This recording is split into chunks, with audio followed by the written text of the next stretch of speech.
Okay, perfect. So as I mentioned last time, the goal of this is just to do two simple exercises. No, one of them will be removing the adapters and climbing the long quality, okay, and then evaluating the quality. So let me go and do these things step by step. No, this is a very, very simple process. So I'm in this.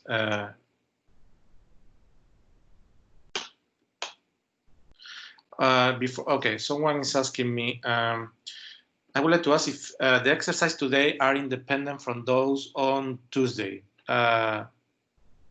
No. It's, as I said, you are going to see all the process. This is why it's really important to run all the commands. No. The inputs of the exercise today should be the output of the exercise from Tuesday.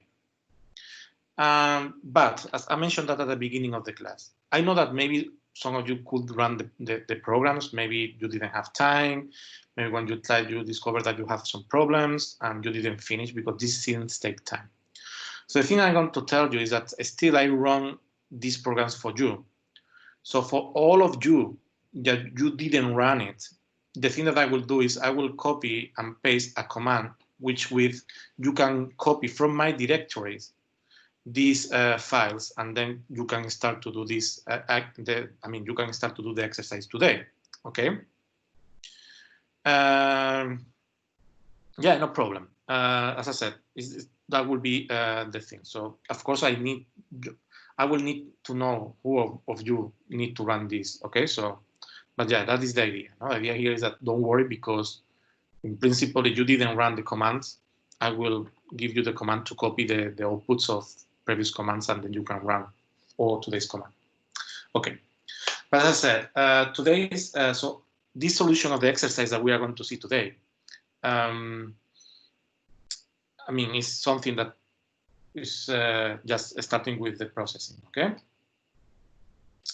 so this is the screen.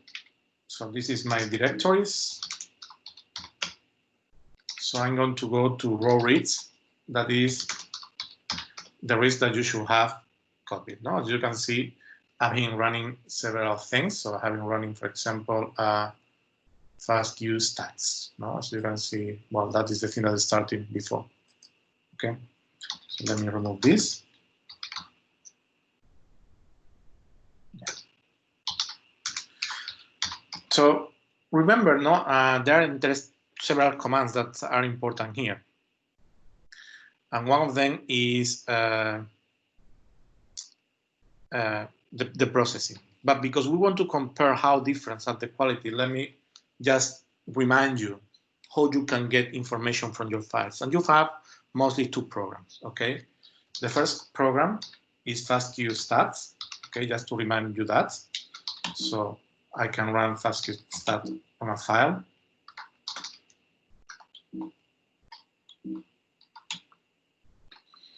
Okay, and of course, I want to redirect the output into a file that then I can take a look later and see what is going on, okay? So that will be the command. Okay, I'm going to run this in the background because I'm going to run other things meanwhile.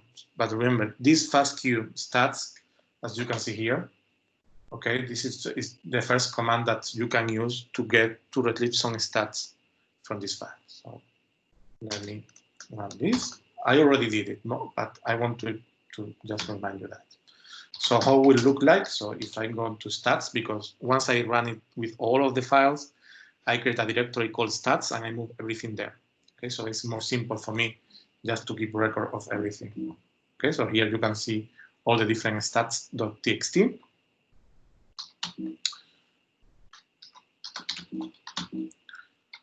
So this will be for the first file, and this is how looks the output of Fastq Stats. Okay, with also that in Tuesday.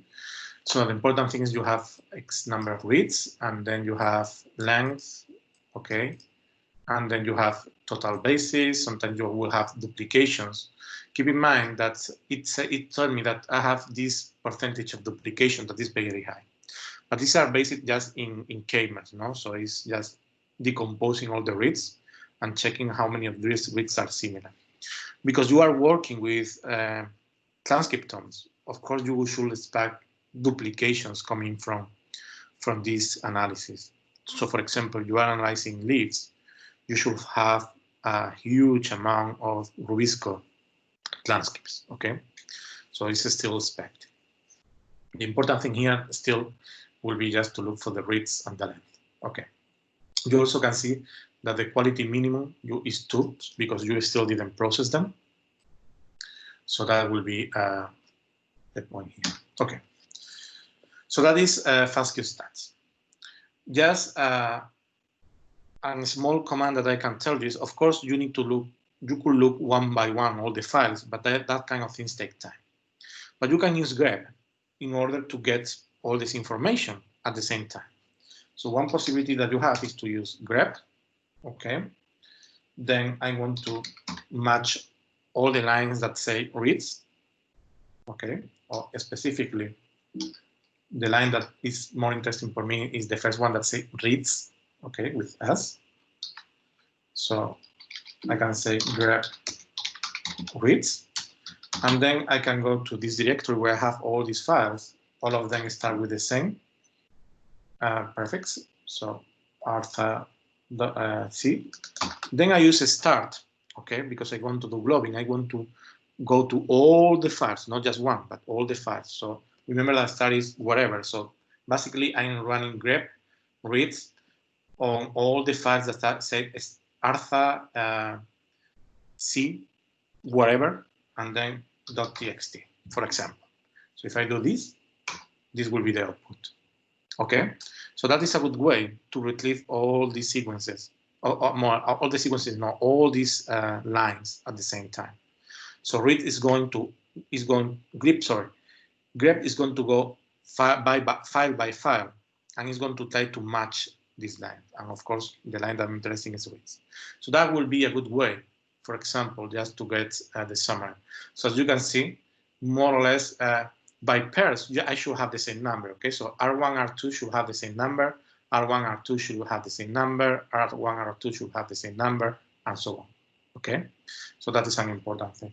And of course, I always can redirect this output and call this, for example, row reads count summary.txt. Okay, so now I have a file, just in case that I need to know, with all these things. Okay, very simple thing. So that will be a way to collect all this. Why is this important? This is important because we are going to process the reads. So we need to check how many reads do we have at the beginning and how many reads do we have at the end. If for some reason in one of the libraries, these numbers go very low, it's because you have a problem with that library. So that is important.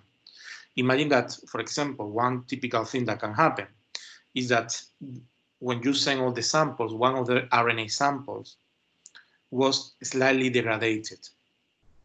When the sample is slightly degraded, you are going to lose a lot of fragments. Even one thing that may happen is that at some point, you may have during the library preparation, you may have a higher proportion of adapters than cDNA or RNA. Okay, and you happen to have that. Sometimes you may have adapters and very small fragments of your transcripts. When you remove the adapters, these fragments are going to pop out too. Okay, you are going to remove these fragments too. And when you remove these fragments, the library will, the number of reads will go down and down and down. Now that will be something that you see. So it's important to compare how many reads do you have at the beginning of the process and then how many reads do you have at the end. If for some reason they go very low, you will know that something bad happened with that library. So that is an important point. Okay, so that is one of the commands, as I told you. one of the commands is this Fastq Stats. The other command that I want to run, I didn't do it, but I would like to do it. How much loss is acceptable? Depending if it's your fault or is the fault of the facility. Okay. If it's the fault of the facility and they make a mistake preparing the libraries, I will say that you should not lose more than 30%.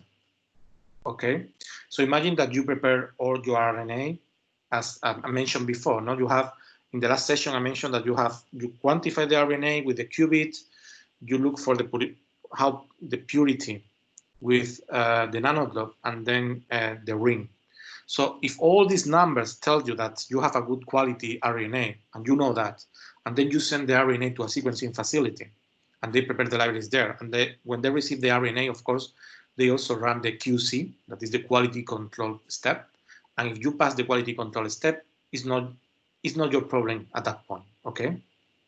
So if for some reason the sequencing facility mess up with something, and then give you, as I said, less than the 70% of the risk that you expect, is a problem, and then you can claim to repeat the library.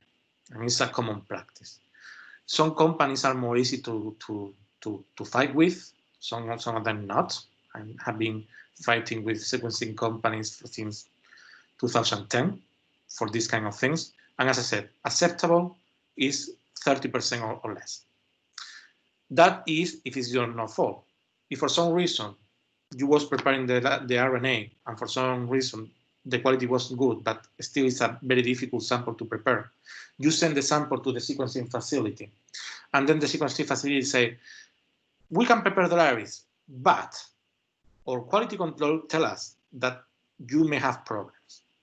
And then you say, okay, no problem, continue. And then you have an error, okay, or you have a low concentration. It's not a problem of the sequencing facility, it's your problem. And then it's up to you to decide if you can repeat the experiment or not. At the end, remember that a sensitive gene expression measure will have something like 20 millions of mapper reads. So if for some reason your library has, let's say, 40 million, and you get at the end 20 million of clean reads, it still will be acceptable, even if you have a 50% of lost, okay? But if you was just sequence 20 million, and then you ended with, let's say, 10, even 5 million, you may have some important biases in downstream analysis. I recommend always to have a minimum of 20 million. 10 million, yeah, it's kind of okay. Still, I don't like it, but still you can play with that. 5 million, you are going to start to have problems in the variance. You will see something like that. And below 5 million, I don't recommend. Strongly don't recommend to do the analysis. It's kind of lose one of the replicates. Okay, so that I hope that at least give you kind of a whole perspective of the process. Okay, maybe yeah, I didn't do a slide, but maybe I should have a slide of all the things that I say about this. Okay, maybe will be something good to do. Okay, so that is answering your question. And remember, we are resolving exercises, okay? So we are not in a hurry.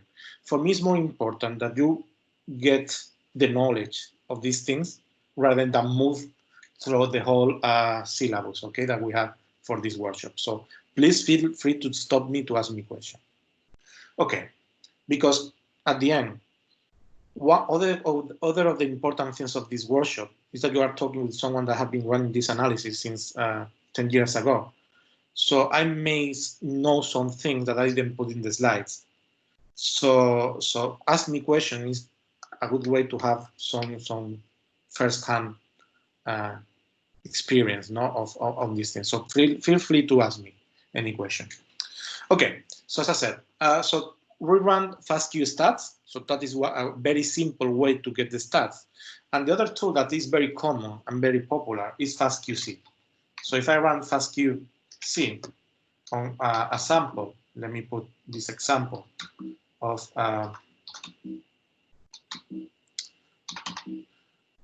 you see that I'm using tabs just to be being complete in this. So okay, so this is FastQ.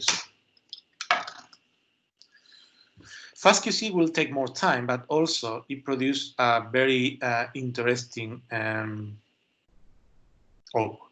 Okay, and we will see the output because this output is important.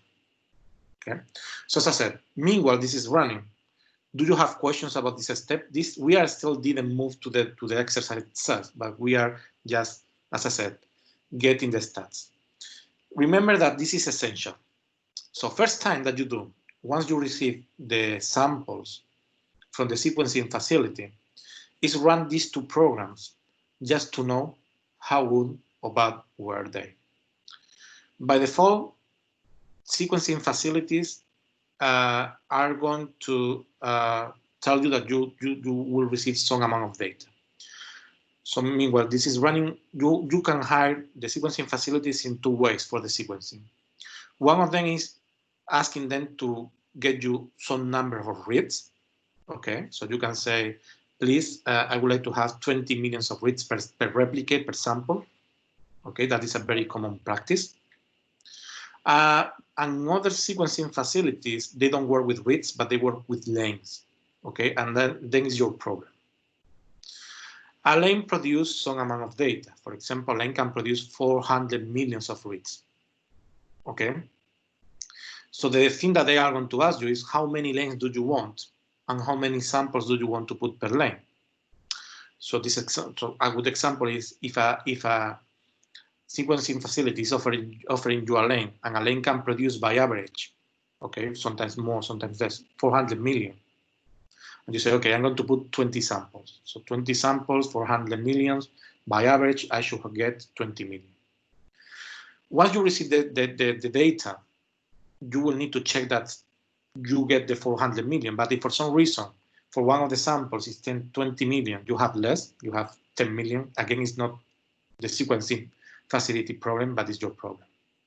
So as I said, remember that you have these two different types. When you are hiring a sequencing facility, you have two different types. That thing that I didn't mention is in this presentation, I didn't put any sequencing facility, okay? Because as I said, sequencing facilities change very, very fast, okay? So one thing that may happen is that you hire a sequencing facility because someone tells you that this is great, and then with time they are overloaded with work, and then they don't produce as good results as they were producing before. Okay, so that is also an important step. If you at some point you need to use a sequencing facility, please, and you don't know which one you can use, please send me an email, okay? And I will tell you, okay, so right now I think that for me the best ones are this one, and that one, okay? Because as I said, some of them change, and some of them were great 2 years ago, but now they are completely overloaded and they are not great again. So I can put the example of one of them that I'm using a lot, that is Novogene. Novogene is a very huge sequencing facility in China, and they have some small hubs in Europe and the US. So you can send them the samples. They have probably they are the cheapest, and the quality is okay. Then you send the samples to them, and they produce the sequencing, send you the results back, and in theory everything was fine. When I started to work with them, and was I think something like 4 years ago, no one know them, and they worked really great. Okay, they give you the results in less than 1 week, and also was easy to communicate with them. But then they started to escalate and have more and more clients, and right now, usually the delay time is for around 3 months. So it's okay, still is okay because it's kind of the average with other companies too. But then they have the bureaucracy that you have behind it just to request the sequencing, and so it's so tough that sometimes is just annoying. You can spend 2 days or 3 days trying to communicate with them, and then when you need to pay the sequencing, is another problem too. Okay. Because the banks here have some problems to pay the banks in China and so on. So This is a good example that 2-3 years ago, the sequencing facility was great. Now you need to consider these problems before you hire them, okay? So as I said, that was kind of the idea. Okay, so the program is done. So I'm going to show you the output, no? So with this one, you have two outputs, that is this HTML and this zip file. So I'm going to use Filezilla to access to these files because I need to have a graphical interface in order to show you the results, okay? And probably you can do these kind of things too. So let me go to Filezilla. Filezilla. So Filezilla is a program to transfer files to one directory to another. I can use SCP with my Mac computer, but I wanted to show you Filezilla because it's probably the one that you are going to have. Okay, so this is how looks Filezilla. So I'm going to, host, so I need to write host, username, password, and port. The most easy way sometimes, because sometimes Quick Connect doesn't work, but I think that this should work now, is, okay, so if you don't remember, this is the IP from the server. I don't remember the IP, so I need to always run this IF configuration. So this is the IP, the one that you see here. So this is the command. So you are in a server. This is the command that is going to tell you the connections that you have. So that is my host, my username, Umbarelli A, and then the password. I'm not going to tell you the password.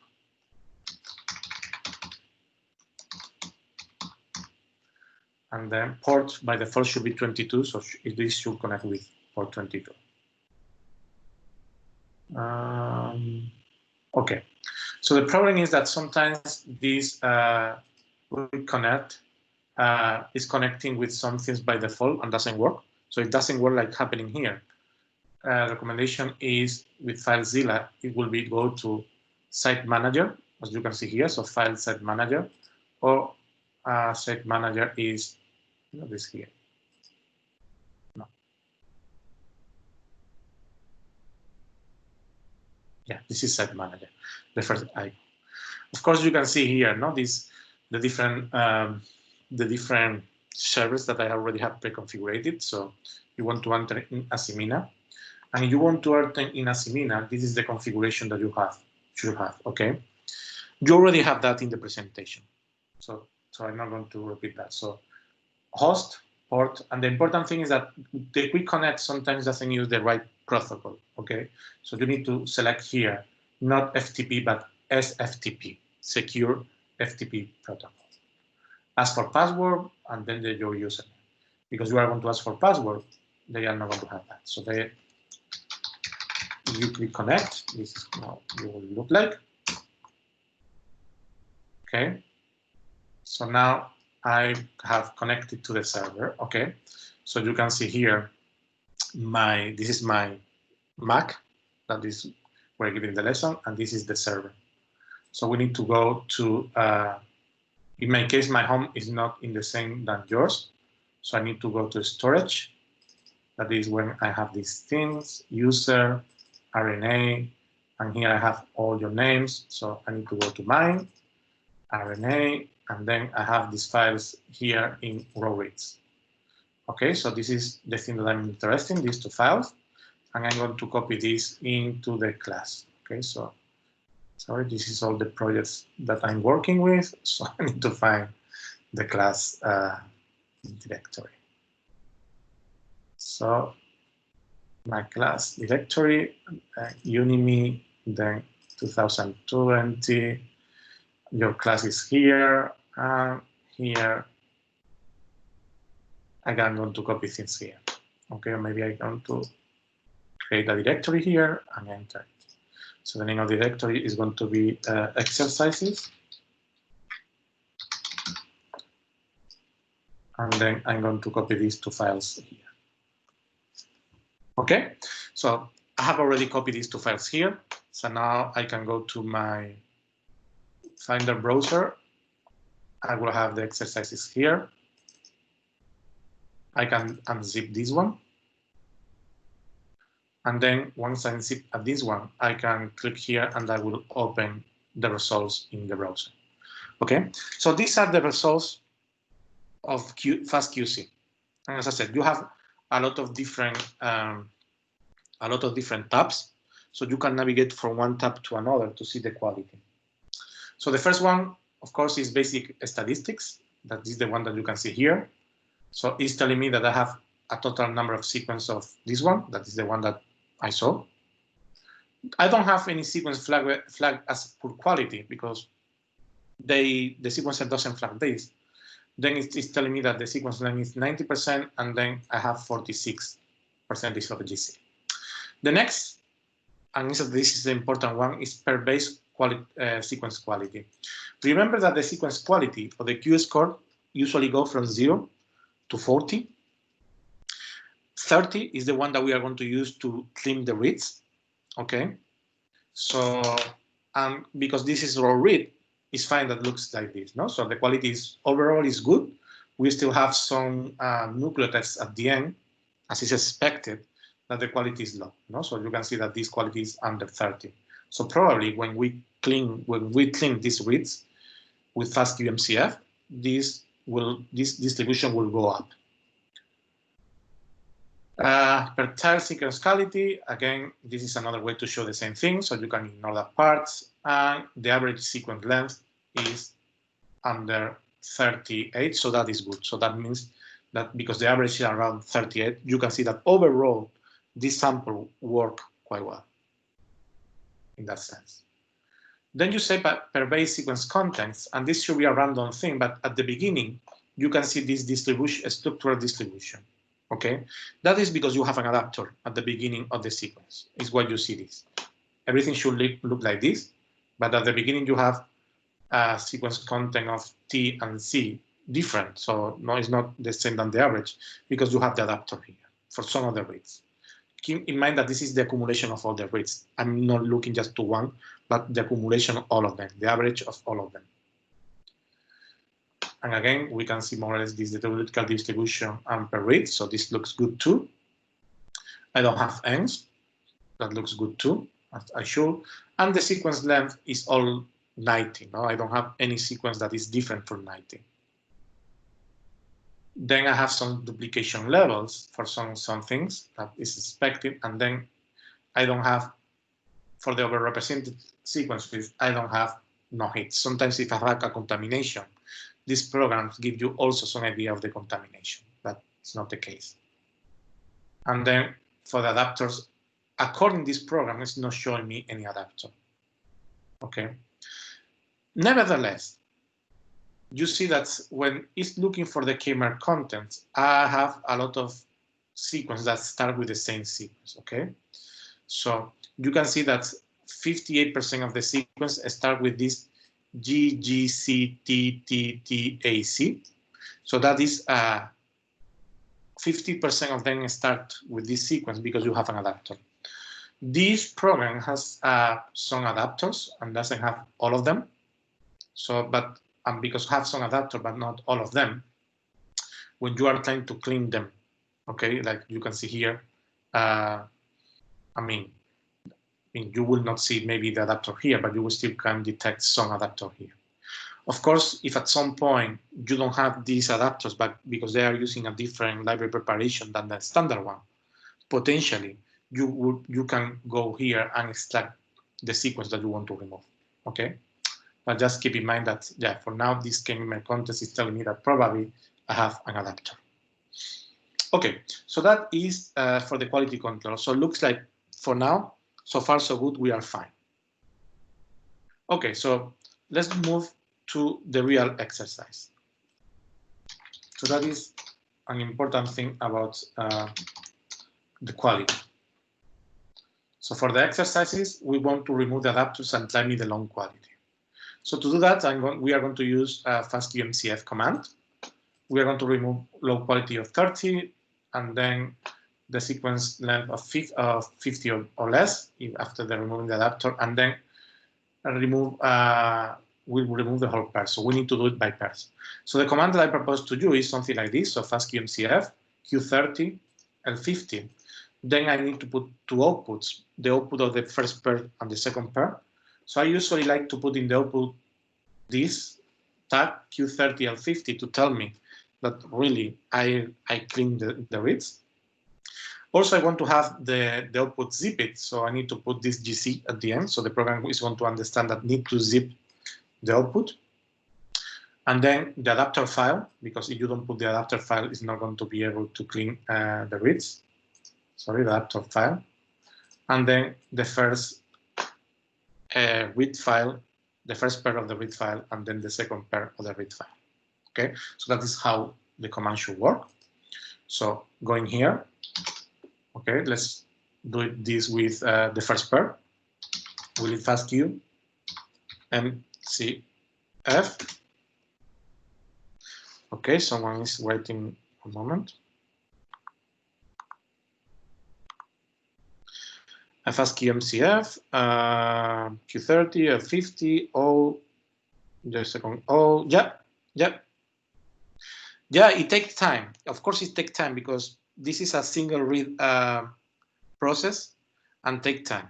So it will take around 10-20 minutes per file. And it's the reason why I asked you to do it on Tuesday, okay? Because it will take time. So indeed, we are not going to see the output now, also of this one. I just want to run the command, but I will show you the output because I ran this before. So as I said, Q30, L50, and then Q30, L50, and we say -O. We want to use the same name than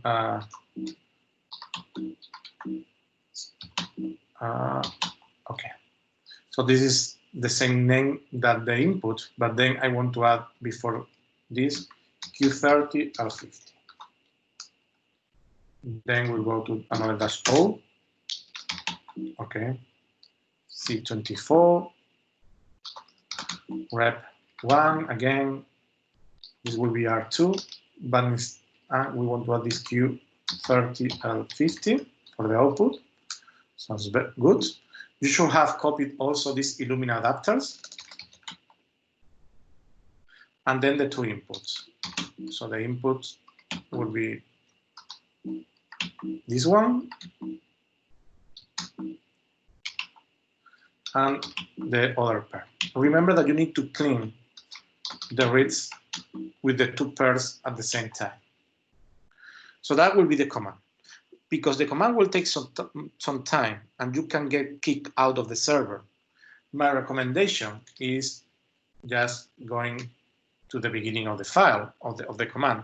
You can use the cursor or you can use Control-A to go to the beginning of the line, Control-A, remember? I'm going to, that is in shortcuts, but I will Control+A goes to the line. Okay. So, and then at the beginning of the line, because this is going to take some time, write screen-L, because you want to run this in a different screen just in case that you get kicked out. Okay. So if I do this, we'll open a new screen and we'll start to run the process. Because you need to do these things in parallel sometimes because one pair is independent of the other pair, I would say to go out, remember Control-A and D.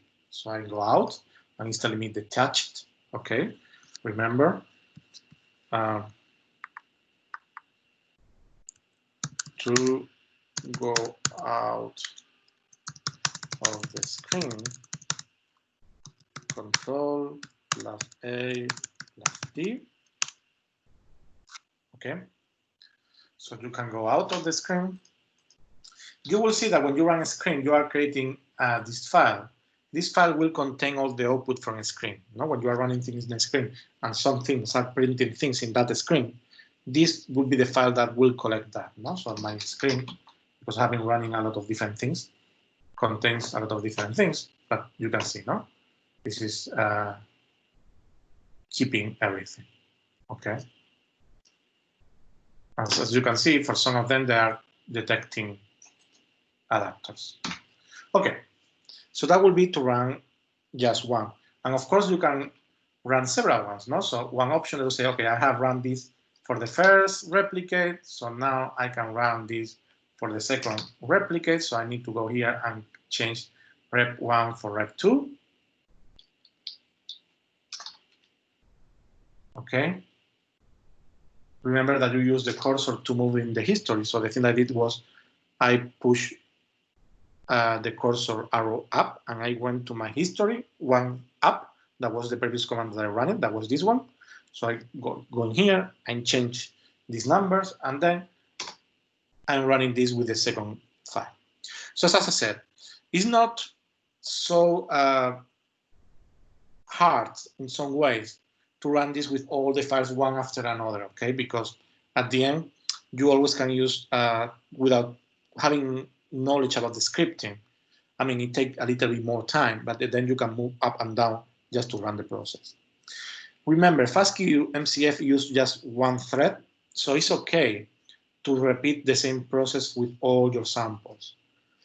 When you are alone, you are in a big class now, so if all of you want to use this, I will recommend to don't do it at least for no more than, let's say, one sample. No, so you can do replicate 1, 2, and 3, and then wait a little bit, and then run for the sample 2. That will be, for example, call, and again replicate 1, 2, and 3, and keep them in the background, and so on. So that will be a good way to measure those, and this is in parallel. The thing is, when you are running this with a script, you don't run in parallel. You write the script, and the script is going to process the first, and then it's going to process the second, and it's going to process the third, and the fourth, and so on. When you run in this way, you can run everything in parallel, and in some ways you speed up the things, okay? So that is run this process. I can see, no, if I type this, I can see that right now I am the only one that running this. Okay, I can see one of my students running a Python process, and then I can see some of you here running a bash script, okay? So that will be just to clean the files. Question that you may have until this point.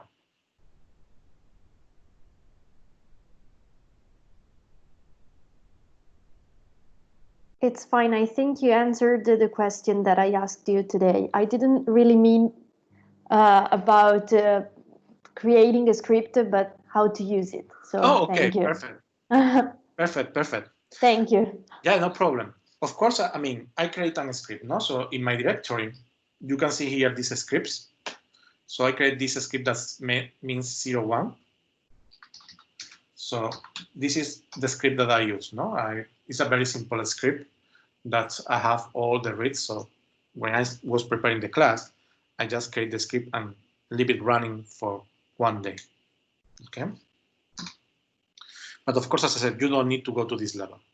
One of the advantages of running scripts is that I know that I can reproduce the thing that I did in a script, no? So now I would always like to put the script's numbers at the beginning, so I know that how I run them, no? So in my case, in this directory, first I run the script 00 to get the stats, and then I run the script 01 to get the processing in this folder, okay? So also it's a good way to keep record of all the things that you did. But as I said, that is for the next level. For this one, just in this case, I think that this is enough. You know, the thing that happened with these skills is you start to develop the simple way. And once you know how to run these commands, if you need to do just for, if you need to run, I mean, if you need to analyze just one RNASeq in your whole PSD, during your whole PSD, maybe it's not worth it to learn scripting, okay? Maybe it's not. Always is useful, but maybe it's not. You don't have time to develop the skills.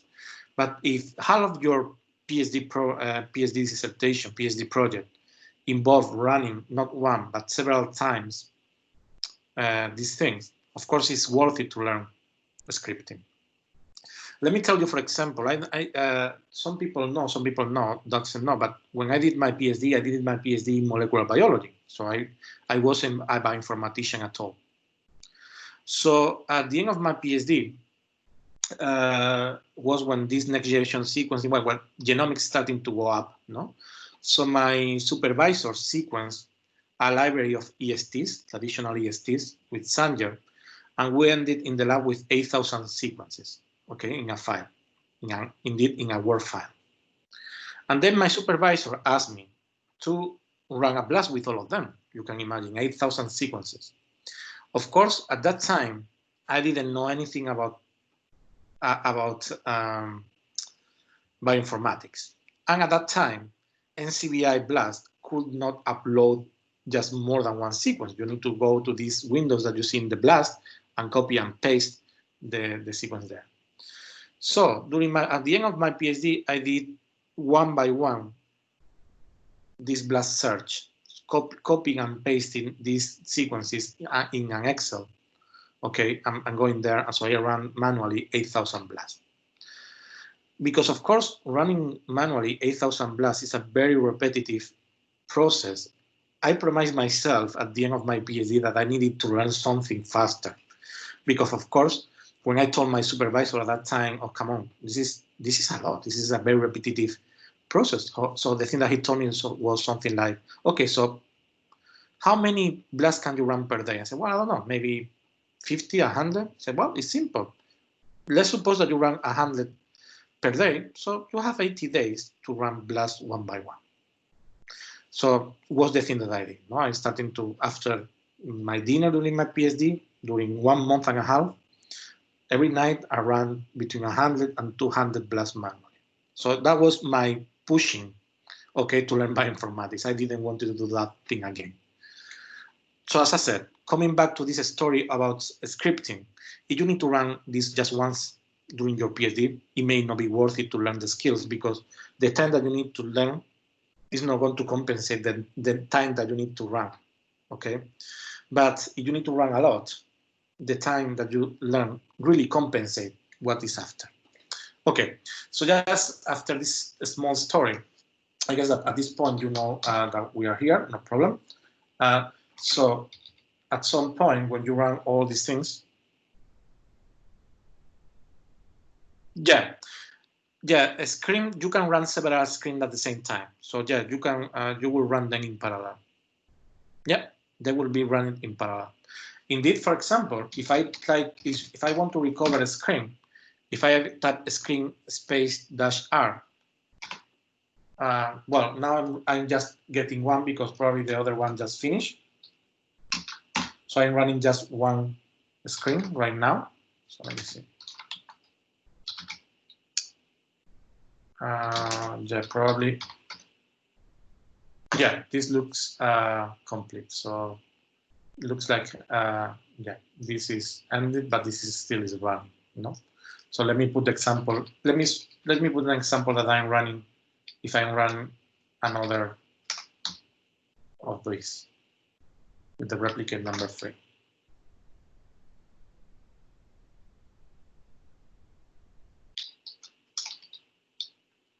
So I'm running with replicate number 3.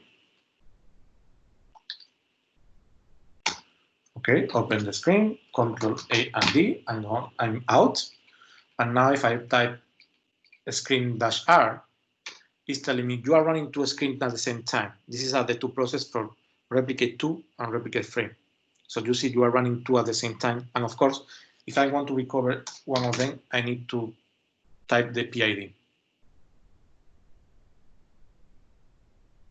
That if you run screen -l and say a screen is terminating, is because you are writing something bad, some mistake in the command. And I want to put an example now. So let me, for example, put the example of how you recover. So I want to access to this one, for example. So I type screen space -r space and then this number. So if I do this, I enter my screen again. And again, if I want to go out, Control A and D. Let's suppose that you want to run a screen and then you write a mistake, okay? So for example, I'm going to do a conscious mistake. Instead, Fastq MCF, I'm going to add an A at the beginning. And of course, this program doesn't exist. So we'll return an error.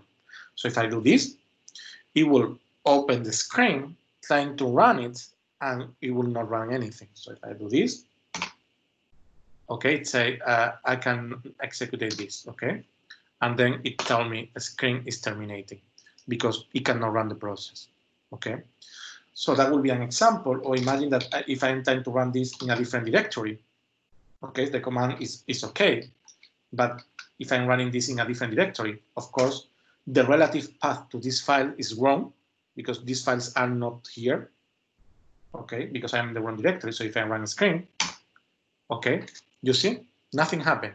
But it's not that nothing happened. You see, the screen is terminating. And the reason is because something happened. This program didn't write right. If I type LS/LH, you can see that the screen log is here. And then you type ls and you go to the screen log, it's telling me, oh, error opening adapter files, no such file or directory. So what's the reason why the screen finished so fast? It's because the program was not running well, okay? The screen is your friend. So if something doesn't work, please go to the screen and try to see the error. If for some reason you don't realize what is happening, I want you, if you send me an email or you want to post something here, in order to be more easy to know what is the error, my recommendation is every time that you want us to see where is your error when you are trying to run a command, do 3 things. The first one, oh, perfect. So the first one, type pwd and copy and paste this because will tell us in which directory are you trying to run the program. The second, copy and paste the program that you are trying to run. So you are trying to run this, you copy and paste this program. So you will know that this is the program that you need to try to run. And then the last thing that we need in this case will be the error. So you can go here, copy and paste the error. So these 3 things will help us to determine why your command is not running. Okay, so as I said, now at this point, all of you should be on the same page to run this process. Remember, 90% of the time that your command doesn't work is because you are not running the command in the right directory and then the files are not there. They don't have the right relative path, okay? That is the 90% of the error.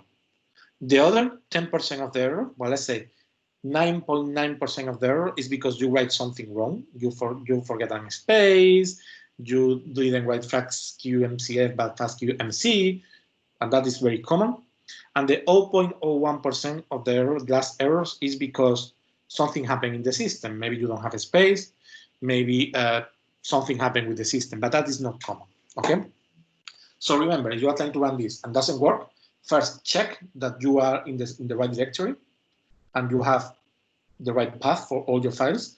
And if not, go back to the command and check that you didn't do any mistakes, okay? Because that will be the most common errors. Okay, let's suppose that at this point, you have no, the screen log .0 file is permanent. It's permanent. Yeah. So once it's created, it's stay there. You can delete it. The thing that I suggest, okay, and it's something that I do, is, and as I said, this is kind of adding another layer of complexity, but for me it's useful.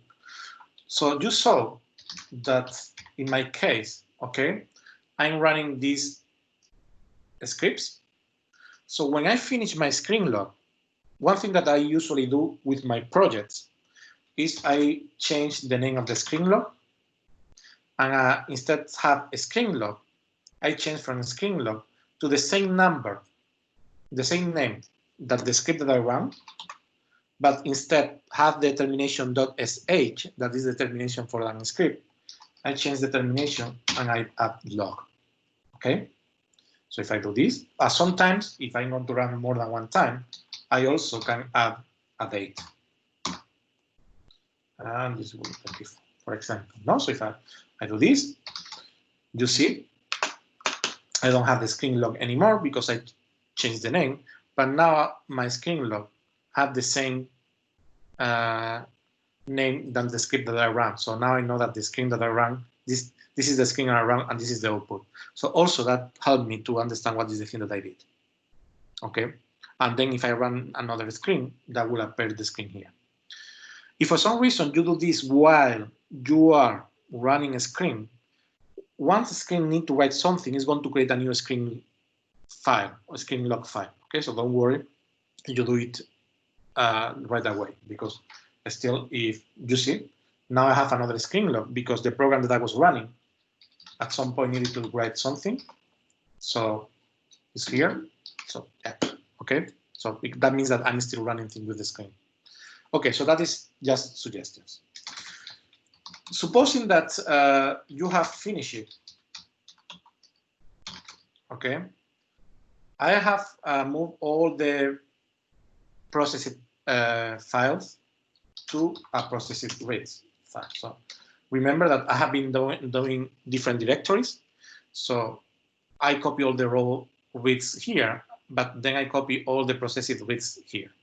Okay. So this is how looks my processed reads. These are all my files.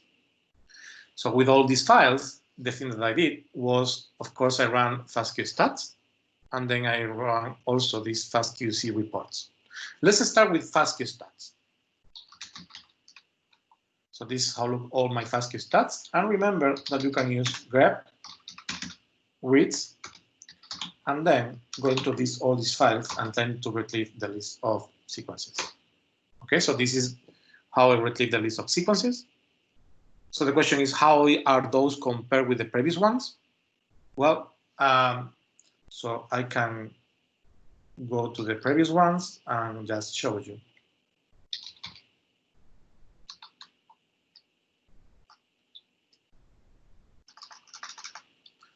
So this is using the relative path. I am accessing to the raw reads stats files. So this is the stat files from the raw reads, and this is the one that you process. So you see that, for example, for the first replicate, okay, we pass from 25.6 million to 25.6 million. We didn't remove many. Well, indeed, the thing that we removed was we have 56,835, and here we have 56,777. So we remove almost 65 reads only. Okay, so all the reads presented good quality, I will imagine. For the second one, we pass from 25.23 million to 24.84 million. So as you can see, we remove a little, but not many. Okay, so that is kind of, so that is, so we are not, so it looks like the quality of these libraries was good. Okay, let me tell you one trick that we have here. Why we have not removed so many of them? And the reason is, when you are doing sequencing, the standard sequencing that you are going to do with Illumina is 50 base pair, 75 base pair, 100, 125, and 150. You don't have 90. 90 is not a really common value. So my guess here is that the authors, before they uploaded the sequences, the reads, into GenBank, they already produced a trimming of 10 base pairs. Okay, so it's the reason everything is 90, but then you don't find, for some of them, you don't find many of these adapters.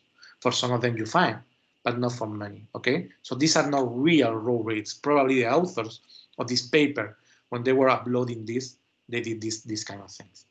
Okay, so that is in terms of Fastq. So now, of course, we have these Fastq reports. So if I type these Fastq reports, I have all the reports here. So I'm going to do the same thing. I'm going to copy just for the first read. I'm going to copy this report using Filezilla. So let me go to Filezilla. So the thing I'm going to do is I'm going to go to process reads, Fastq reports, and then I'm going to copy the first read. No? So you see I have the previous one, and then, okay, I have the previous one, and then I have the curated one, the processed one. Now I go to my Finder again, I unzip this one, and then I open the reports again. So you can see, no? So this is, let me go to the beginning. So this is the original one. So we have this number of reads. And then for the other one, of course, we reduce the number of reads. Here we have always 90. And even if this program didn't remove more than 65 reads, okay, the program didn't remove more than 65 reads, it still cleaned some of them. So you can see that we move from the sequence of 90 to a sequence that go from 50, that is the minimum that we want, to 90. Okay, so that makes correct. The percentage of GC doesn't change, so that is good too. And then we go to per base quality. So remember that in here, in per base quality, this is telling us that at the end of some reads, we have some reads that have low quality. So this process, in theory, should go here and clean these reads. So we go here, you can see, okay, that the program was efficient to do that. Okay, so have going there and have removed these reads, no? So you don't have these tails with low quality. Okay, so far so good. Of course, this was another way to represent this. And then when we look for average quality scores, the average of quality score here is 38. The average of quality score here is also 38 because even cleaning doesn't remove the whole thing. No, there are not so many nucleotides that can contribute to this average. So the average still is the same. If for some reason you have a much lower quality and this need an intensive cleaning all the reads, potentially you could change this. Okay, maybe the average will be originally in 34, and when you do this, would end in 38. But as I said, that is not happen because you don't have many of them anyway. And then we go to per base content. Still, we have this kind of random thing here. We have the random thing here. Looks like it didn't change much. Distribution still the same.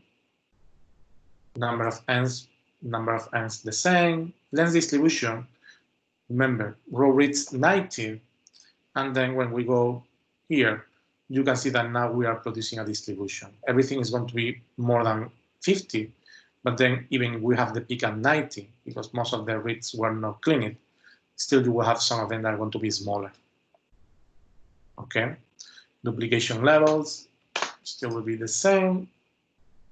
Overrepresented sequence still will be the same, and adapter content, because originally this doesn't detect anything, was the same. The last thing is we have this random thing of k-mers at the beginning, and probably this still will be the same because probably this didn't clean much of the adapters that it didn't find. Okay, so if the program didn't clean that adapter, maybe it's because these things at the beginning were not adapters at all. Okay, because the adapter file didn't remove for those, but it removed for other ones. Okay. Questions that you may have about this practice of this exercise. I'm going to do it this again, this FastQC, but with something that contains adapters. So remember that the first one doesn't contain much adapters. I don't know. What are these k-mer spikes? Well, it could be that maybe if they're not adapters, well, it could be another thing. Could be maybe that you have, I don't know. It could be other things. It could be sequences that are overrepresented that really have some biological meaning. Or, but yeah, I don't know. Because let me tell you how, I'm going to try to show you how looks an adapter file then. So let me go to 01 again. And I remember that FastQC should give me something for the second replicate, because according FastQMCF, when I was cleaning this, FastQMCF really cleaned a lot of adapters here, or at least it found some adapters here. So rep2 R1. So in theory, these kind of things should be more homogeneous, okay? And in some ways, all the files should give me these ideas of they have adapters, okay? But yeah, sometimes, depending on how they were preparing the libraries, some of them may have, some of them not. It depends. Also depends of the quality of the library, okay? So let me put a very easy example of how these things can happen. Maybe, and again, this is a supposition. The first sample, the quality of the RNA was great. So they did the cDNA and they did the fragmentation with no problem. And so almost all the samples of mRNA at that time were able to do the fragmentation Y. But then for the second one, imagine that for this second one that contains more adapters, the quality was not so good. So then the fragments that you have were smaller. And then when you were sequencing more of the adapters. Usually you sequence only one portion, but if the sequences are small, you may sequence more. Okay. And it's the reason why they did this 90. They cleaned all the reads to 90, from 100 to 90. Maybe they didn't remove the adapters. Okay. So that potentially could be, yeah, this could be that. Yeah. For the ones that you send me email saying that you need to go to other place, don't worry, okay? So you are running experiment or something and you need to get absent, don't worry, because I'm recording this, okay? So you always can go to the lesson and check this. Just let me know, okay? Just okay. So that is one of the reasons. But again, I don't know. That is basically my experience. Sometimes you can find really weird things, okay, when people do sequencing. So again, sometimes in my supposition. But for our purposes, it looks like we have enough reads to play with. So in theory, we should not be worried about this.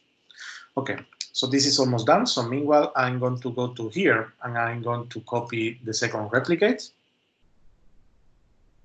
So I'm copying just the second QC. So I'm going to go to row reads. I will have still finishing this analysis the complete. So now here I will have, sometimes you need to refresh. Okay. So if I refresh here, I have for the replicate 2,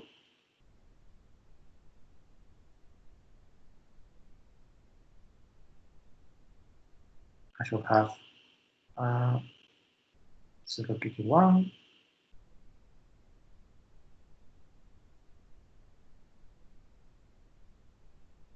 Replicate 2, I should have this zip.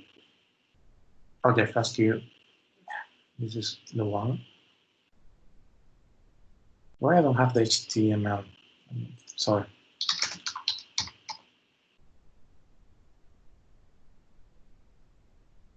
Do I have an HTML? So maybe it's that I don't see it. Oh, maybe I was too fast clicking here. Perfect. Okay. So now I have a copy for the second replicate, the first pair, the same thing, because I want to show you that in principle, this will be different here. Replicate 2.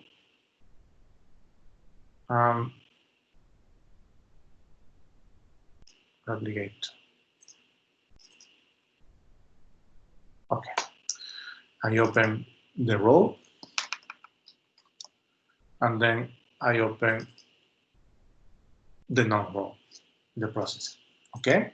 Okay. So this will be the same. I'm not going to go. Well, so for example, okay, you see this thing that I told you. This supposedly is a row read, but you can see that here, first surprise, the sequence length for the row reads for the second replicate is not 90, but 100. So for me, it looks like, as I was thinking originally, that when the authors of the paper submit the first replicate, they didn't submit the row reads but some processes that they did. Okay, so it's the reason why they are. This one is 100. Okay, so that is the first surprise. Okay, here, of course, when we clean it, but it looks bad. Now, when we look for sequence style, everything like should be look the same, more or less. Okay, DC content, and should be the same.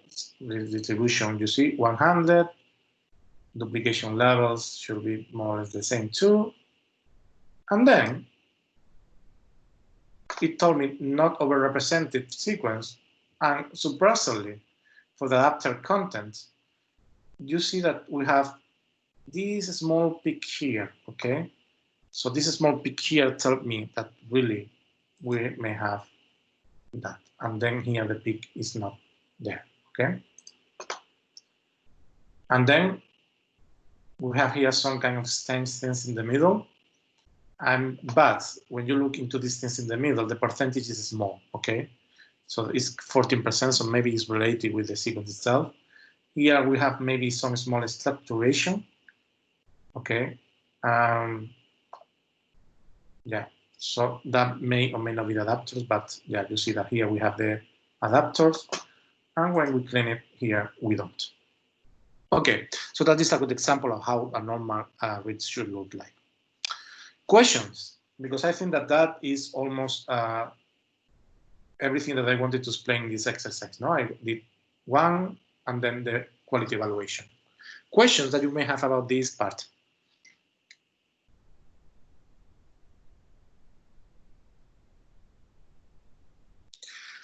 Okay, if you don't have questions, I'm going to stop the recording because then I can just upload that as the solution of the exercises. And then, let me see, stop recording.